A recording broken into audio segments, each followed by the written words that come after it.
Robin, are you there? Yes, I'm here.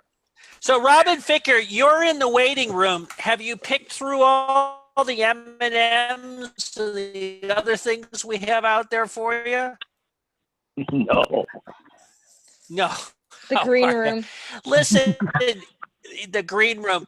Quick question for you. We've obviously been following some of the discussion about a possible property tax increase here in Montgomery County.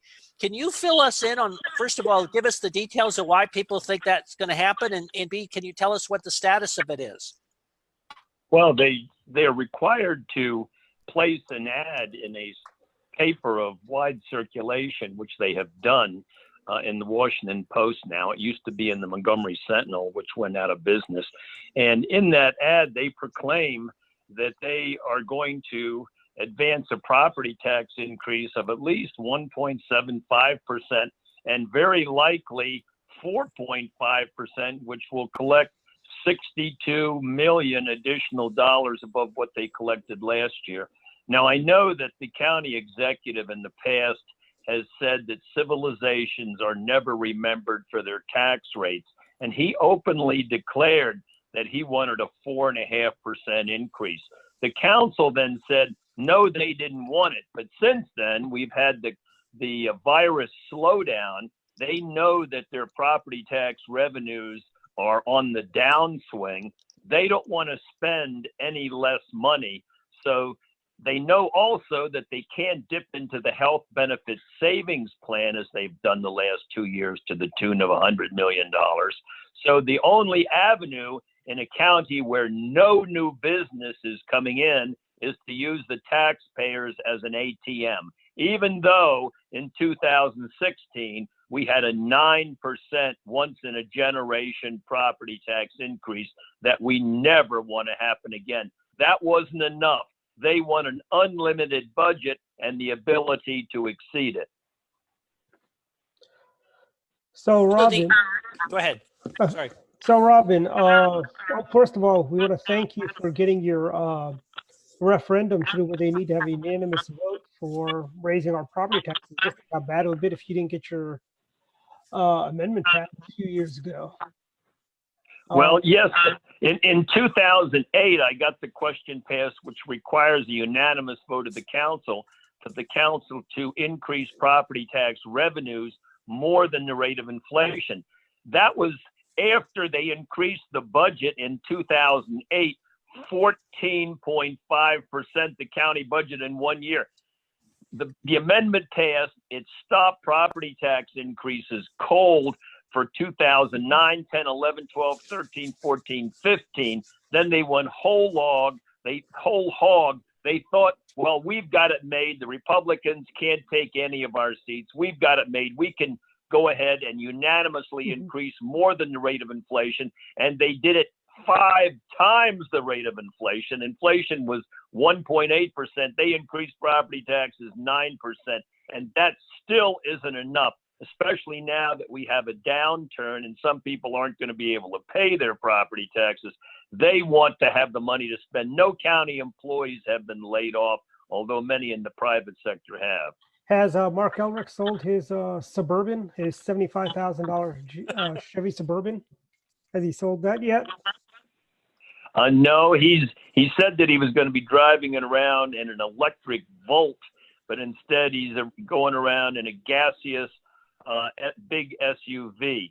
People change once they're in office, but he hasn't changed his spots as far as tax increases are concerned. He voted for the 9% increase, Mr. Ehrlich did, and also Mr. Rice, Ms. Navarro, and Mr. Rimo all voted for that 9% property tax increase. So when they say they're opposed to property tax increases, a leopard doesn't change its spots. Robin, now we know why Mark Elrich would only sign a taxpayer protection pledge with a 1-year condition. That's right. He signed it for 1 year because he knew what he was going to do. He, as he said, and it's his philosophy. I sat next to him for 32 debates. His philosophy is civilizations are never remembered for their tax rates. And keep one thing in mind, all he's focusing on really is the Democratic primary, in 2022. That's all he's worried about. If he wins that primary, he's home free. And Robin, we've got a petition that we set up. You and I talked about this on Robin Delivers for You, where we can let the taxpayers send a little message to Mark Elric. So, Yes.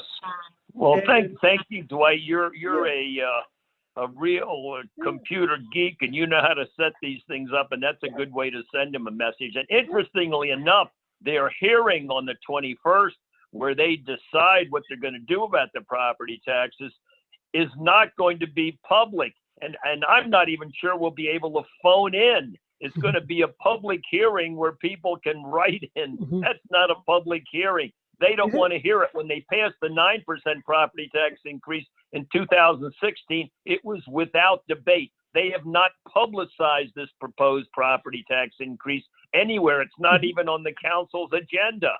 Isn't it funny, Robin, when everything is shut down, we're going to have all these petitions. You're not going to be able to deliver them to Mark Elric's office because we're all, I think Mark Elric's taking advantage of this crisis, I think, to raise taxes where he can do it in silence and nobody can oppose him right now. Well, that's the problem. And I know that many people have been trying to collect the signatures to put a 9 single-member council petition on the ballot. And the problem is you can't approach potential signers now. They're afraid they're going to catch the virus, and the virus will be transmitted on clipboards, petition sheets, and pens. So they've shut down the petition process. Maryland is behind the times. They don't allow electronic signatures on the petitions. You have to get an actual written signature. So he's not worried about more ballot questions. Thank goodness we got enough signatures approved, and it's been approved by the Board of Elections already to limit property tax increases to the rate of inflation. That'll be on the ballot in November. How many signatures did you get, Robin? Well, we collected about 15,600 signatures, of which 13,520 were valid. So we were very careful in collecting them, and then we looked them over before we handed them in. So we had a very high percentage. We had, over 85% valid, which is pretty good. And you were collecting those pretty much because I see at the Giant, you kind of lived at the Giant over at Rockville Pike. Well, I did. I was out there about 200 straight days. Did the Giant store charge you rent for living in their? Don't give them any ideas. The food stores are the best place to collect the signatures because everyone goes shopping for their own food.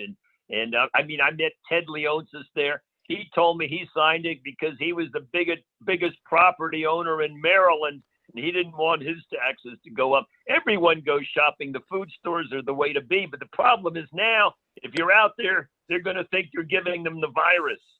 True. That's why our little message to Mark Elric is virtual. You just go to robindeliversforyou.com, and that's where they can go offline and give their 2 cents to Mark Elric.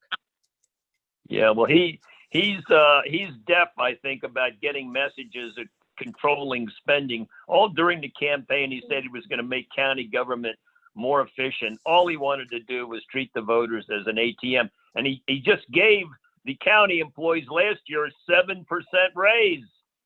And the best part about this is Mark Elric gets a nice little CC when people sign the petition. Yes. Robin, you just put your finger on sort of one of the key issues because as we both know, personnel costs, the costs of employees are by far the overwhelming expense of the government, so that when they raised government employee salaries by 7%, well beyond the rate of inflation, well beyond what frankly other government workers or private sector workers were receiving. In effect, it was pre-baked in that down the road they would have to get an increase in taxes. Well, it was baked in because the council gave themselves a 30% pay increase. And then, of course, the 7% seemed like small potatoes. But to everyone else who's in the private sector, that seems like a big deal. So I know that others will point to the fact that the budget is going up as being one of the one of the reasons for a tax increase. But the key point that you put your finger on is the fact that it is those personnel service, those labor contracts that were made that is driving it. And those are, frankly, are they not the same unions that were so important for the Democratic primary in 2018?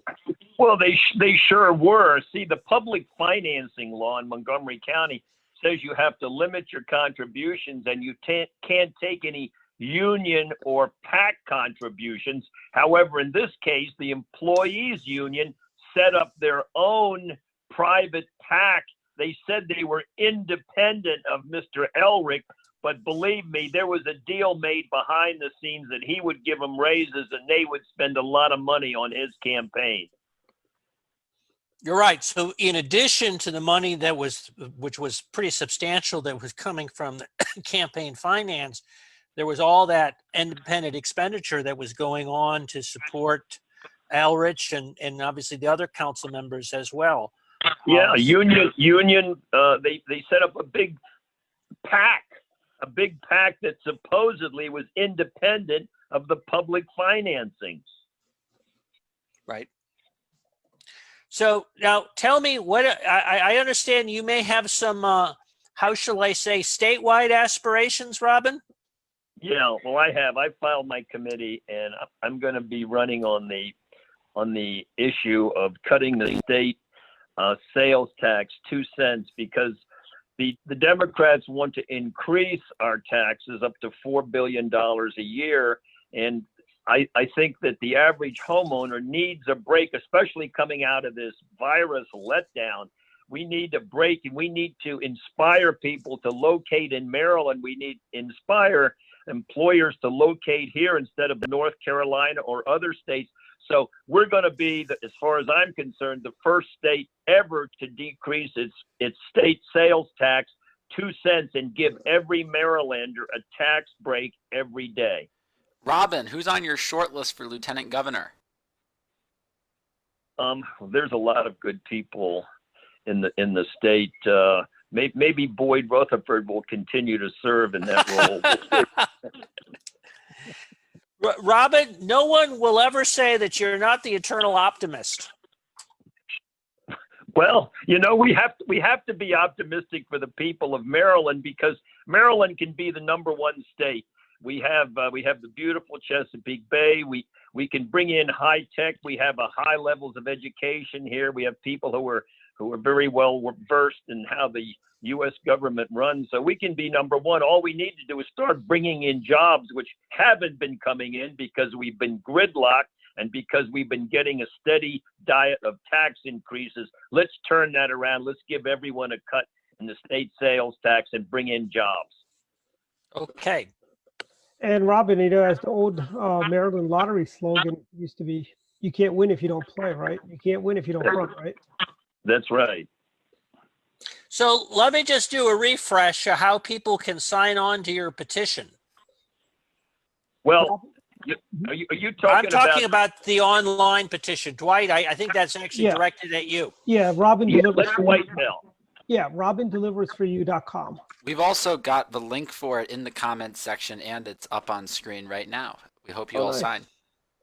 So let's get the word out, and I would encourage people to not just sign the petition, but when they've got that, when they've got the link to that, to forward that on to their friends to sign it as well, because there are a lot of people who are stuck at home and are looking at their computer. And the more we can get the word out about what the council is up to, the stronger the case we can be in. And we know that there's one person they're afraid of. Is that not true, Robin, in Montgomery County? And that's you. Well, that's true, but they have been strangely silent about these tax increases. They don't mention tax increases in their campaign literature or in their campaigns. And then when they advance them, there's no debate, and they're silent as little church mice. That's true. True. And Robin, thank you for graciously being on our show. and wish you all the best of luck. Well, thank you very much, Dwight. Please don't forget to put that donate button on the Facebook site. Yep. Cut Maryland Sales Tax 2cents.com. Yep. Thank you. Okay, thank you, Robin. See you soon. Thank you, fellas. Okay. My pleasure. Bye. I was in good company. So Are we I clear? get, does that bring us to the end of our show? Can we talk about future shows, Dwight? Yeah, we can. We can, like I said, we can get Governor McCrory and Governor Allen would Zoom in, so we wouldn't. It would be like a dial-in. We'd see Governor Allen on with us. We could get him probably for next week. I know Sounds good. Jackie's reached out to Congressman Harris. Yep, and we're also looking at potentially getting Lieutenant